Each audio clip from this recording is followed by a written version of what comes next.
Hello, YouTube. I am back. It's been a month, I think. It's been a month now, and yeah, I've been gone I've been on a break for YouTube. So yeah, I wanted to bring back I wanted to bring back, well, come back sooner, but life happens. But anyway, let's just start the video because yeah, there's no time wasting any time for you all. Let's just get into it. Heisei Godzilla. We all know him, and some people love him. He is one of the most popular monsters and the face of Godzilla. You can ask anyone in the world, they will say Heisei is the face of the Godzilla, the king of the monsters, facing many kaiju in many debates with the likes of Gamera, Showa Godzilla, Final Wars Godzilla, Kaiser Ghidorah, Goku, Godzilla Earth, and the most popular of all, MonsterVerse Godzilla. And I think that Heisei is a bit overrated in debates because of the abuse of guidebooks. Is really annoying because the movies only have this max power of Earth's surface wiper, but that's when he dies, not his true strength. But that's just me. But moving on, I would like to bring Heisei Godzilla a new challenge. A prince of the monsters, some would say, even though that's not his actual nickname. If it was the kid in the episode he debuted in, Gomora from Ultraman. With the same as Godzilla, when you say a name in Ultraman kaiju, it's either Gomora or Red King. They are always said though about Gomora is, or if not the most popular Ultra Kaiju, Gomora isn't in a lot of debates on YouTube, or just rarely in debates at all. Probably on YouTube Shorts though, or TikTok, which they probably have him lose a lot. However, for the first time on YouTube, I'll answer the question, who wins in a fight, Heisei Godzilla or Gomora? I've covered Heisei before on the channel with Burning Godzilla for Thermo Godzilla, but that's been a while now. So I'll get back at giving information about him again, so let me start. Heisei stands at 100 meters tall and weighs around 60,000 metric tons. Now let me get into his feats. After being blasted by his own atomic breath, the Super X2 is put out of commission by a tail whip. After it was sent back by the Super X2, he pins Rodan to the ground with repeatedly stomps and tail whips Mechagodzilla, causing him to reach damage level 8, where its joints begin breaking. Apart from reference, damage level 10 is compared to complete destruction of the mech. Casually knocks Mechagodzilla to the ground after its controls have been fried, visibly damaging its armor. G-Force claims it will take weeks to repair the mech. Easily throws Mothra Larva, which weighs around 15,000 metric tons, swings by the Bachelor Larva, who weighs 20,000 metric tons, around underwater. You slam him into the ocean floor. This is evidently shifts the Filipino tectonic plates, enough to cause a volcano eruption. Beneath them. However, one sub of the movie explains that the tectonic plates had already been destabilized by meteorite impact. Grabs King Ghidorah's tails and repeatedly slams on the ground, in which the kaiju weighs 70,000 metric tons and easily overwhelms Mechagodzilla in close combat, lifting it clear off the ground and throwing it.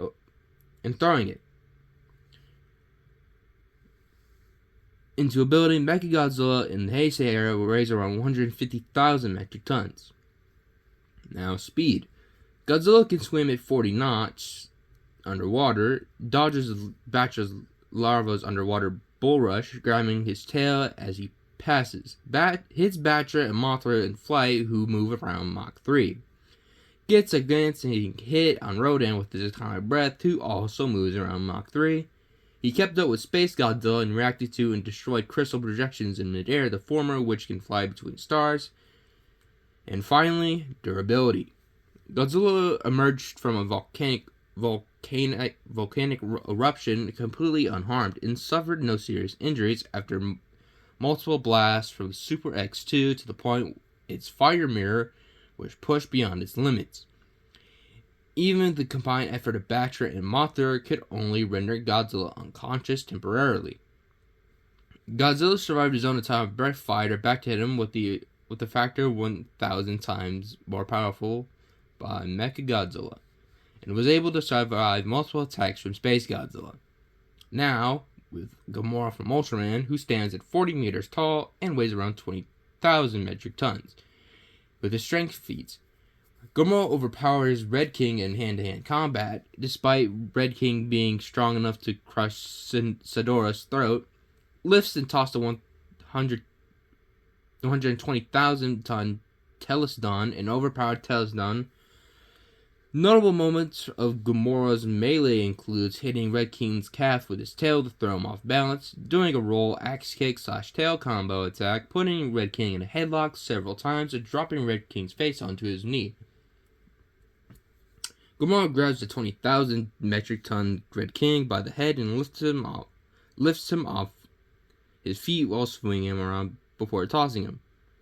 Gomora gores Red King despite Red King hide not being breached by cannons made for clearing asteroids.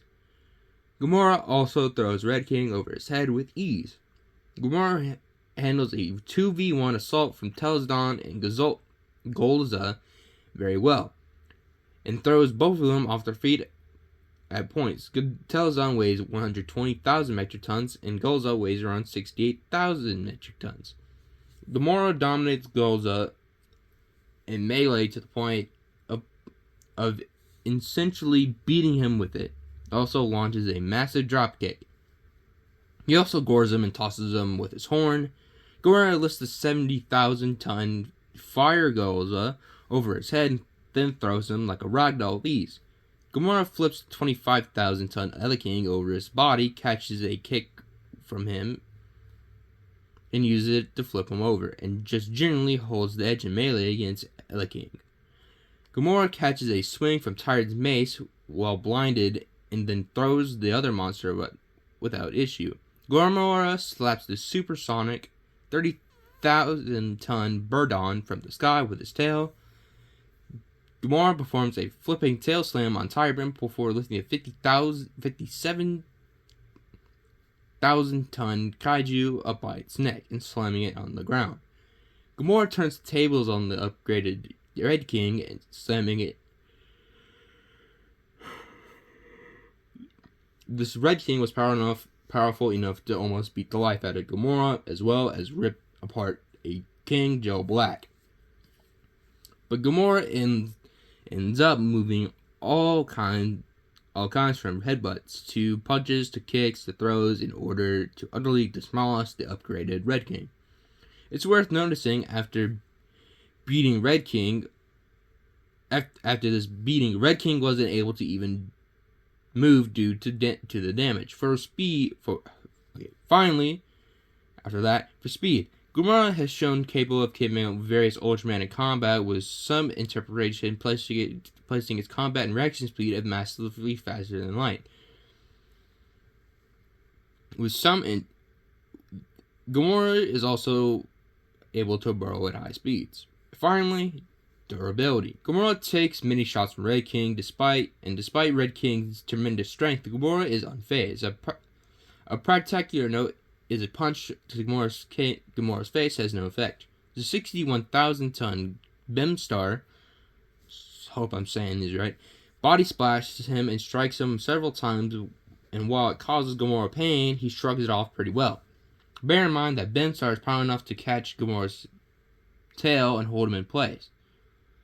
Fire Golza grabs Gomora by the tail and swings him around before slamming him on the ground. Gomora is still in fighting shape.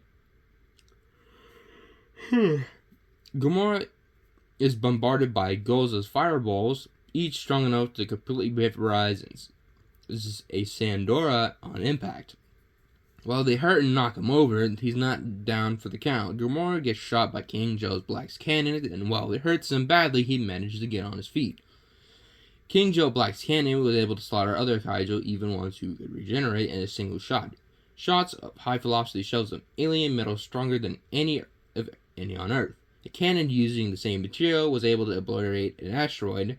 Zeton's discharged his trillion-degree fireball into Gomora. While they hurt a lot, Gomora isn't put out of commission. Zeton blasts Gomora with Zeton Breaker, one of his strongest attacks in the series, and was capable of defeating even Ultraman in the 60s. Gomora is hit but not finished. Tyrant slams Gomora, slashes his face with his blade, and hits him with his spiky tail. This doesn't even draw blood, and Red King suplexes Gomora, then proceeds to smack him down with his physical prowess. Gomora isn't finished off, despite Red King being powerful enough to rip King Joe Black apart with his punches. Whew. Whew. Now, abilities. Heisei Godzilla has Atomic Breath, Spiral Heat Ray, Nuclear Pulse, Telepathy, Energy Absorption, and Energy Projection. While Gomora has his Ultra Exiliant Wave, Megaton Tail, Brave Burst, Double Ultra Exiliant Wave, Martial Arts, and Fireballs. Both of them have impressive feats, however, with the overall better fighting style, speed, battle IQ, and abilities, Gomora will win. Heisei is going to be a challenge with lifting strength, IQ, and range. However, Gomora has the overall advantage in a lot more categories, meaning the winner of this video is Gomora from Ultraman. Whoo! And I'll see you all next time for. Actually, no. Hold on. Next time I'll do my normal editing. I probably can't edit this video like I did before for Bowser vs. Sukuna, but my next video I will try to edit it like I did for Bowser vs. Sukuna, because I think that did very well. But I really like doing the editing style, and I'm sorry for being gone for so long. Life's been lifing and I've been busy, and I also got food poisoning this week, so it's hard to do videos when I'm busy. But anyway, I'll see you all next time for Toji Fushiguro versus Katana Man from Chainsaw Man. Since both mangas are done, the anime is set to continue. But yeah, have a good night, day, or evening, and I'll see you all next time. See ya.